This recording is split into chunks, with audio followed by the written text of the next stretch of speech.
Hello, my name is Hannah Jaffoon, and I'm a pelvic floor physiotherapist at Proactive Pelvic Health Center on the west side.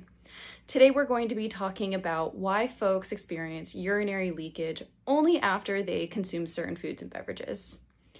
There are many reasons why people experience urinary leakage. For now, we're going to consider two primary systems, the bladder and the pelvic floor. They need to work together to hold urine and to expel it when the bladder is full. The pelvic floor is contracting. It prevents anything from coming out, and then it lets go when you're ready to urinate. The body knows that it's time to urinate based off of signals that are coming from the bladder to the brain, and then vice versa. But certain foods and beverages are going to increase the signal to the brain that the bladder needs to empty. And for some people, the bladder can be so sensitized to certain foods and beverages, it sends really strong and urgent signals after certain products are consumed.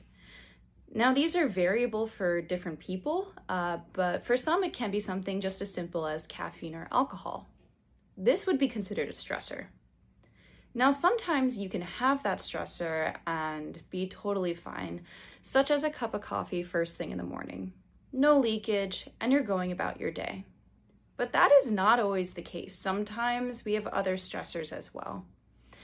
These other stressors may make your pelvic floor work harder. This can be exercise, such as high impact activities, a laugh, cough, or sneeze, or maybe even musculoskeletal changes from hormones, from changes such as menopause.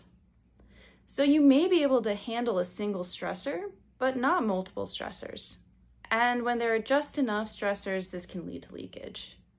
Managing urinary leakage means identifying your stressors.